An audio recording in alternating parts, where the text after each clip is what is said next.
You know, the world is changing, and so am I, and so is the channel, as I alluded to in yesterday's video where I was walking around my town, just thinking about has my time sitting in the chair, monologues, talking about the problems, talking about the solutions.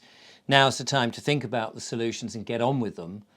And of course, the interviews that I'm doing, I've still got a few more of those to do, which I will carry on. But once we get into March, you'll see a difference in this channel, and then throughout the rest of the year.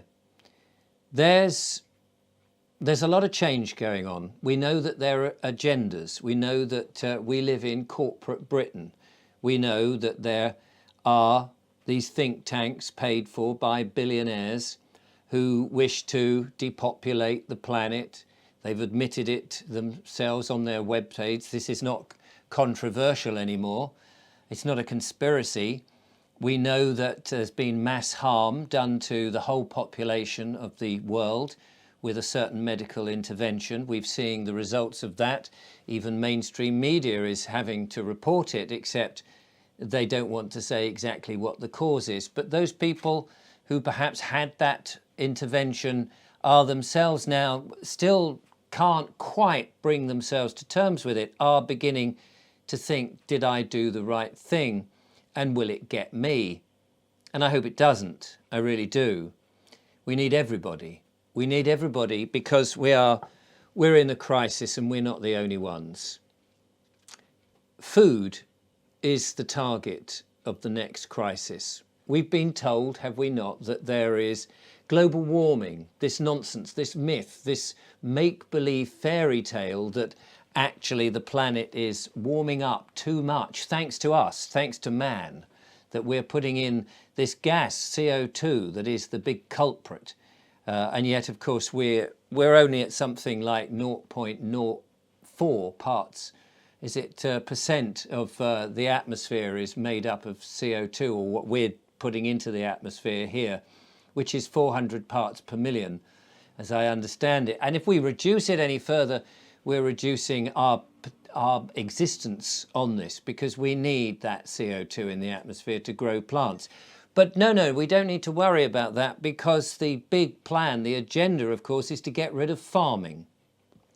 Farming, the very thing that has provided the food in the supermarkets for you for generations. Farming that has provided the ability to live on this planet and enjoy this planet, and to a certain degree a good amount of health, since man ever came about, apart from the times of hunter-gatherers. Once man settled down to farm and discover the secrets of growing and the ability to be stationary in one place, to rear animals and to be able to slaughter them, to be able to eat them, and realize the benefits of eating meat and growing vegetables, and how communities can help and do all of that. Farming has been the biggest thing and the most important thing. But we've taken it for granted, haven't we? We've assumed that there'll always be food in the supermarkets. Heavens, some of us have even forgotten that the food comes from the animals that are grown on the land.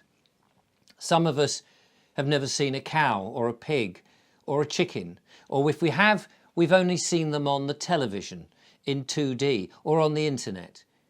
Some of us have never even walked around a farm, or even spoke to a farmer and asked him about the subsidies and the difficulties about growing, about some of the problems that they have, and the eternal government interference and telling them what they can and what they can't do.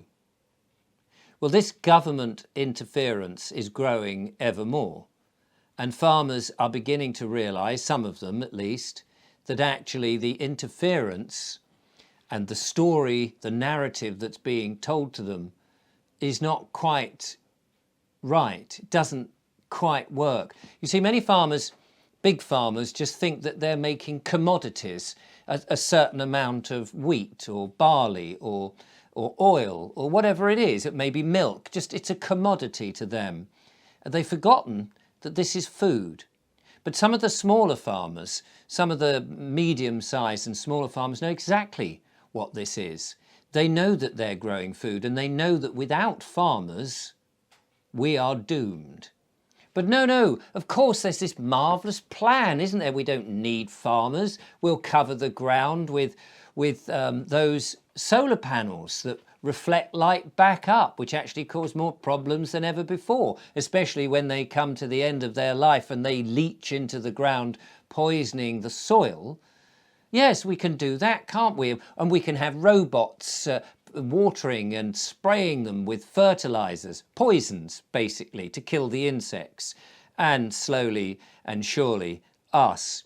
But don't worry, we'll be eating those insects as well, because underground with artificial light, there'll be all sorts of other things being grown. And of course, biomass of insects will be able to make insect pie. It'll be lovely. Never mind a shepherd and his sheep, but a nice death watch beetle will be on the menu, and it'll taste delicious. And we won't know any better because we've all been brainwashed into thinking that CO2 is such a bad thing. We've got to make these sacrifices. But this is absolute hogwash, and this is wrong. Farmers know it. Unfortunately, some of the farmers have been hoodwinked, the big farmers, the farmers that now have to have managerial services to manage their farms because they're so enormous that they've become corporations. And the farming way of life, that tradition, that custom, that idea of being integral to the community, of being part of the landscape, of being in there with you in the town, selling that vegetables and those meats straight to the butcher and the baker, and all those people that would have been there to help produce the food so that you could buy it. All of those big farmers have been hoodwinked. They've invested massively into these huge machineries and these big plants, these milking parlours that are robotic and does everything for them.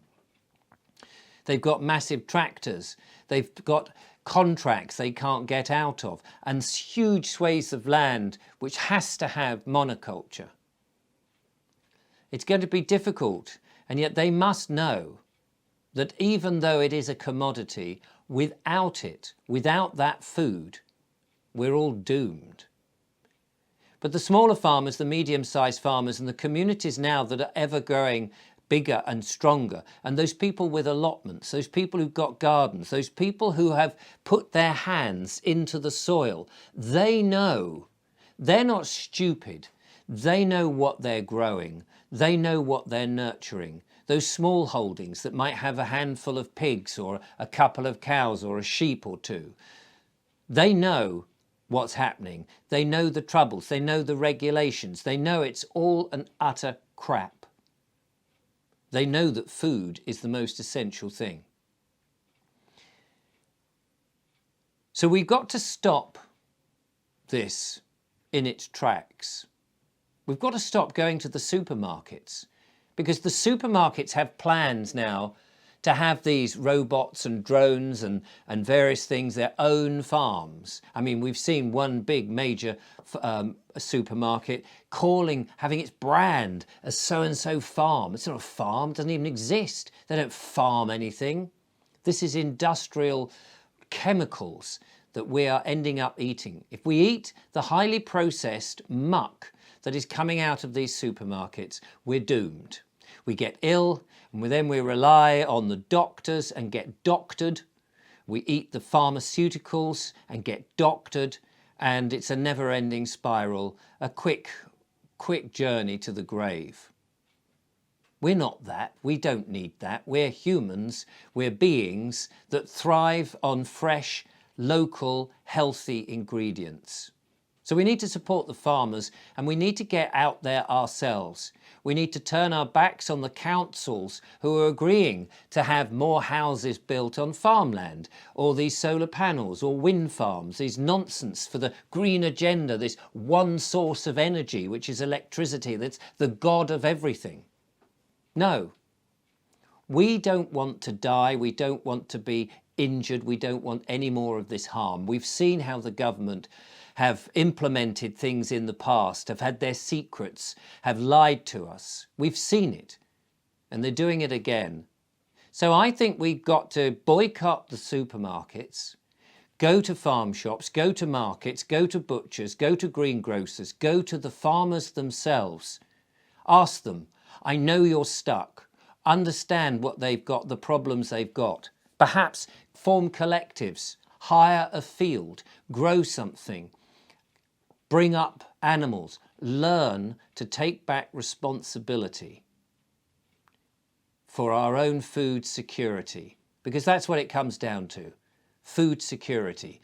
Don't put your food security into the hands of authority, because they do not have your best interest at heart.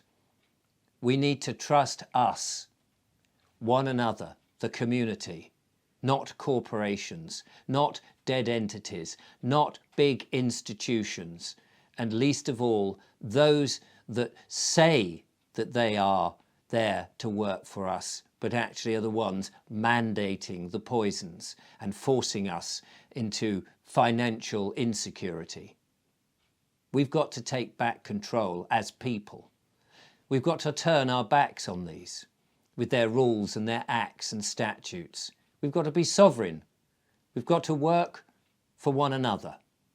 And this in the future is where I'm going with my channel and taking it out onto the farms. Now, bear with me, it's going to take time. I don't, as some people seem to think, it's like snap, oh, the next video, there you are, farming, doing a thing. And you may say, Richard, what do you know about farming? Bugger all, really. I'm not a farmer, but I am a human being.